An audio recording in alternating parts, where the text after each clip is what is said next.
Саламатсыңарбы? Силер менен мен Бегович Китаев. Бүгүнкү темабыз бөлүнүүчүлүк. Бир санды башка сандарга бөлүнөбү, бөлүнбөйбү? Ушулар жөнүндө суроолор болот. Биринчи суроого өтсөк. Пи жөнөкөй сан берилиптир. 3-төн чоң экен. Анда пинин квадраты -1 24-кө бөлүнөт экенин далилдегиле дейт. Кандай болуп далилдейбиз?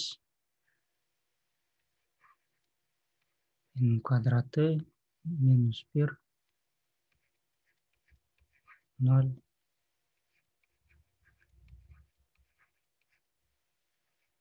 24 экендигин далилдегиле дейт. 24 канчага барабар? 8 көбөйтүү 3.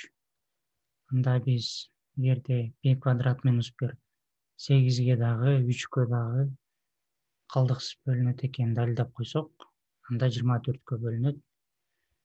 Ошондуктан биринчи 8 үчүн далилдейбиз. Пинин квадраты -1 канчага барабар? Пи -1 көбөйтүү пи плюс 1.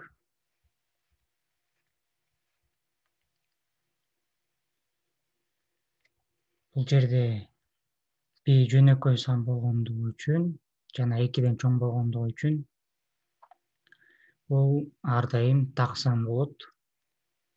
Анда так сан минус так сан бул ар дайым жуп сан болот. 2 көбөйтүү 1 x. Бул дагы так сан болгондугу үчүн плюс 1 кошсок, бул да жуп сан болот. 2 көбөйтүү y. Бирок бул экөөнүн бирөөсү ар дайым сөзсүз бирөөсү 4кө бөлүнөт. Анткени эгерде мисалы мунун 4кө бөлүнбөйт десек, анда бул жуп сан болгондо 4кө бөлсөк калдык канча болуп калат? 2 болуп калат. Андан кийин калдык 2 болуп атса 4тө.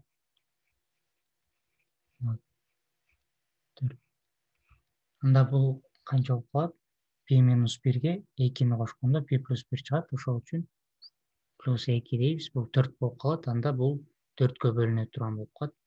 Же болбосо дагы бир учуру бул пи минус 1 өзү 4кө бөлүнөт. Ошондуктан бул экөөнүн бирөөсү ар дайым 4кө бөлүнөт экен. А бирөөсү болсо жуп сан болгондугу үчүн бирөөсү 2ге, бирөөсү 4кө бөлүнөт. Андан кийин бул жерде кандайдыр бир эки сан болот. Бул экөөнү көбөйтөбүз, канча болот? 8. Анда бул 8ге бөлүнөт экен.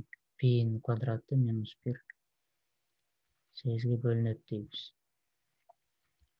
Эми 3кө бөлүнгөндүгүн кантип далилдейбиз? Бул жерде пинин квадраты -1 барабар пи минус 1 көбөйтүү пи плюс 1.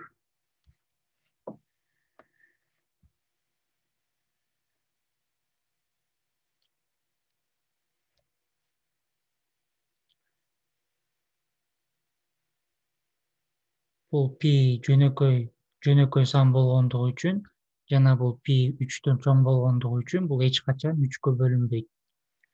3кө бөлүнбөсө, анда 3кө бөлгөндө кандай калдыктар бериши мүмкүн?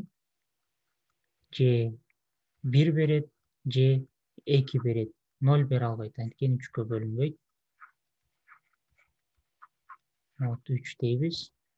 Эгерде пи калдык 1 бере турган болсо, 1ди койсок эгерде, бул жерде эмне болуп калат? Пинин ордуна 1ди коебуз. Бул жер мод 3кө бөлгөндө пинин ордуна 1ди коебуз. -1. Бул жер 0 болуп калат. Көбөйтөбүз. Пи плюс 1ге. Анда эмне болуп калат? Бул жер 0 болуп калат. Эми эгерде калдык 2 болот десек, калдык 2 десек, бул 2 деген эмнеге барабар? Бул -1ге барабар. Мод 3тө. Анткени мисалы минус 1-ди сол жакка алып өтө турган болсок кандай болуп калат? 2 плюс 1 бул деген 3 болот. Бул эмне? 3-кө бөлсөк 0 мод 3. Ошондуктан 2-нин ордуна минус 1 деп жазып алсак болот. Калдыгы 2 болгондо минус 1 десек болот. Анда бул жерге кандай кылабыз? Пинин ордуна минус 1 коебуз. Деген минус 1 көбөйтүү. Бул пинин ордуна да минус 1 коебуз. Минус 1 плюс 1 бул канча болот? 0. 0го көбөйтсөк бул канча болот? Ар дайым 0. Мод 3. Ошондуктан ар дайым пин квадрат минус 1 3-кө бөлүнөт экен, 8-ге да бөлүнөт экен. Анда экөөнүн көбөйтүүнүсүнө да бөлүнөт, 24-кө бөлүнөт. Кийинки суроого өтөбүз. Бул жерде 3 сан берилиптир, 3 бүтүн сан А, Б, С. Андан кийин 3-өөнүн суммасы 6-га бөлүнөт деп берилиптир. Анда A'нын кубу плюс Б'нын кубу плюс C'нын кубу да 6-га бөлүнөт экенин далилдегиле дейт. Муну кандай кылып далилдесек болот? А плюс Б плюс С 6-га бөлүнсө, анда бунун эмнени билдирет? А плюс Б плюс С эмне болсо 6 көбөйтүү 1 К деген сан деп жазып алса болот. Анткени бул суммасы 6-га бөлүнөт.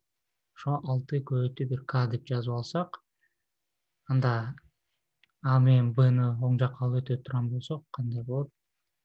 Бул С барабар 6К минус А минус Б болуп калат. Эгерде бул жерде C'нын ордуна ушуну кое турган болсок, кандай болот? A'нын кубу плюс Б'нын кубу плюс кашанын ичинде 6К минус А минус Б куб дейбиз.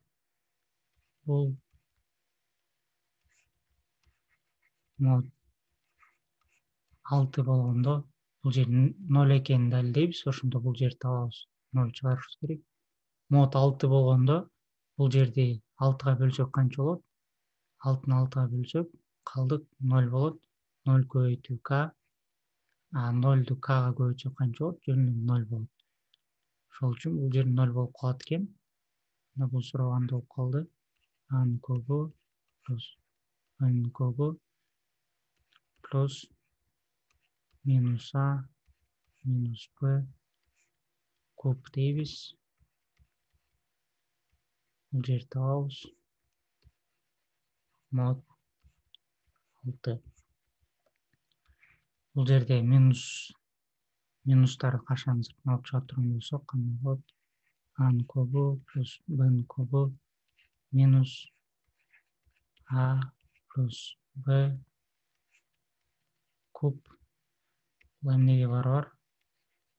A'нын кубу плюс Б'нын кубу минус кашаны ача турган болсок, A'нын кубу плюс Б'нын кубу плюс 3 көбөйтүү А квадрат Б плюс 3 көбөйтүү А Б квадрат. Жана кашаны ача турган болсок, бул А куб менен А куб кетип калат. Б куб менен Б куб кетсе, бул жерде эмне калат?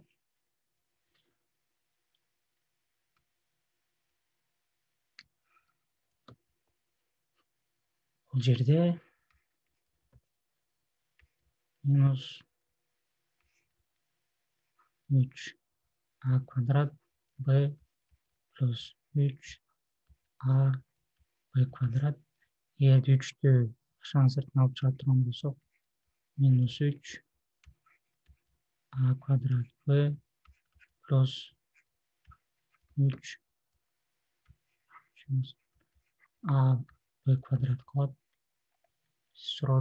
Биз суроогунда эле бул жерде 6га бөлүнөт экенин далилдешибиз керек болчу. Калдык 0 экенин далилдешибиз керек. Анда кандай болот? Бул сан 6га калдыксыз бөлүнөт экенин далилдейбиз ошондо. Минус 3 а квадрат б плюс а б квадрат 6га бөлө турган болсок, бул бүтүн сан экендигин далилдешибиз керек. Кандай кылып далилдейбиз? 6 эмнеге барабар? 3 көбөйтүү 2. 3 менен бул 3 кетсе, эмне калат? Үстүндө минус а квадраты б плюс а б квадрат бөлүнгөн 2. Ошондо бул үстү жуп сан экенин далилдешибиз керек болуп калды бүтүн сан болуш үчүн. Эгерде а же б экөөнүн бирөөсү эле эгерде жуп сан боло турган болсо, мисалы а десек же б, мисалы эгерде а десек, а жуп сан боло турган болсо, бул эмне болуп калат? 2 көбөйтүү бир кандайдыр бир сан. Бул жагы дагы 2 көбөйтүү кандайдыр бир сан. Анда бул экилерди бул экөө тең жуп сан болуп калат. Экилерди кашан сыртына чыгарабыз, анда эми кыскартып койсок бүтүн сан болуп калат. Эгерде б жуп сан десек, анда ошондой эле болот. Аны чыгаргандай эле кылып чыгарып коебуз. Бул жерде 2 болуп калат. Бул экилерди алып чыгабыз, кыскарып кетет. Эгерде экөө тең так сан дей турган болсок, анда а дагы б да так сан болсо, кандай болуп калат? Эки так санын суммасы кандай болот? Ар дайым жуп сан болот. Ошондуктан жуп болгондугу үчүн 2ге бөлүнөт. Бул ар дайым эмне болот? Бүтүн сан болот. Анткени 2 так санды кошсок, мисалы 3 плюс 5 десек канча? 8. Бул жуп сан. Бул экөө так болсо. Сурообуз чыкты. Кийинки суроого өтөбүз. П деген жөнөкөй сан берилиптир, 2ден чоң экен. Андай болсо 1/1 плюс 1/2 ошентип 1 бөлү p минус 1ге чейин барат экен. Ошол суммасы болсо m pга бөлүнөт экенин далилдегиле. Кандай кылып далилдейбиз?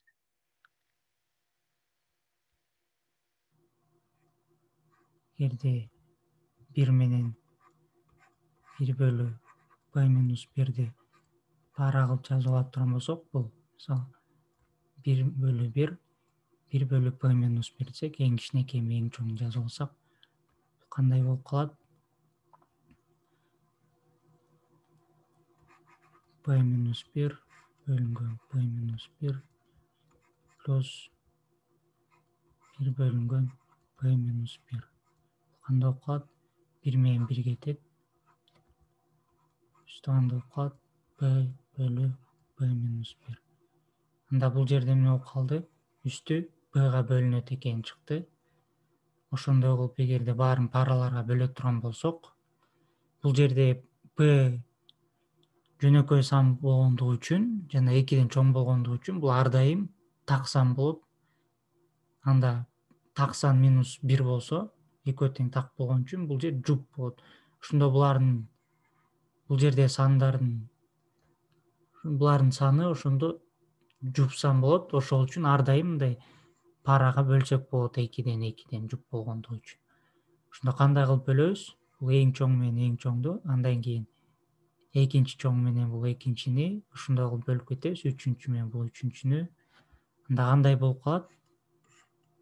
Бул жерди эгерде бир k деп ала турган болсок, бул жерди жөн эле бир k десек, анда кайсыл экөөнү кошуп атабыз? 1 бөлү p минус k болуп калат.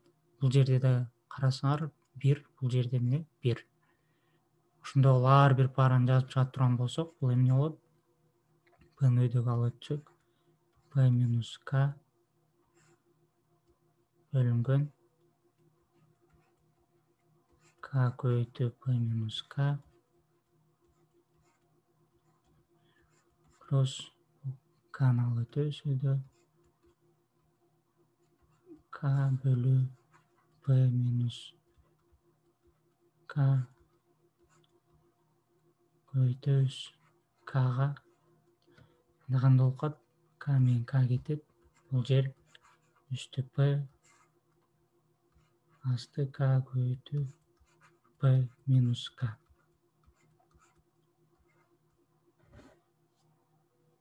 Бул жакта ошондо бул кандайдыр ошондо баардык K үчүн бул бирден баштап P минус 1 болушу мүмкүн. Баардыгы үчүн үстү кандай чыгып атат? Пи чыгып атат. Ошол үчүн ошондой параларга бөлүп тургандан кийин суммасын чыгарып койсок, бул сан чыгат. Анда кандай болот? Бул үстүндөгү пилерди кашан сыртына алып чыгабыз? Ичинде кандайдыр бир сан болот, бир сумма болот. Анда бул эмне болуп калды? Бул m болуп калды үстүндөгү. Эмнеге бөлүнүш керек эле? P-га. Бул P өзүнө ар дайым бөлүнөт. Калдыксыз бөлүнөт, 1 болот. Ошол үчүн далилдедик. Кийинки суроого өтөбүз.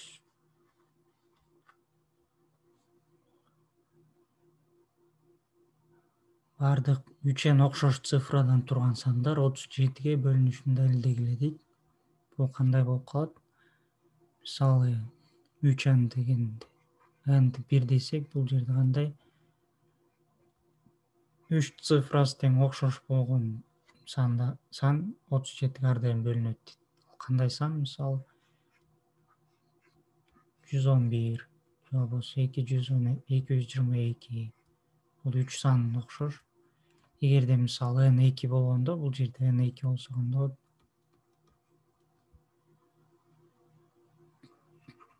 6 дейт. 6 цифрадан турган санды жазабыз. Кандай? Мисалы 1, 1. Бул ар дайым 37ге бөлүнөт экен, ошону далилдегиле дейт. Же болбосо мисалы 5. Бул дагы 37ге бөлүнөт экенин далилдегиле дейт. Ушундо баардык n-дар үчүн бул n ордуна баардык санды койсо болот. Муну кандай кылып далилдейбиз?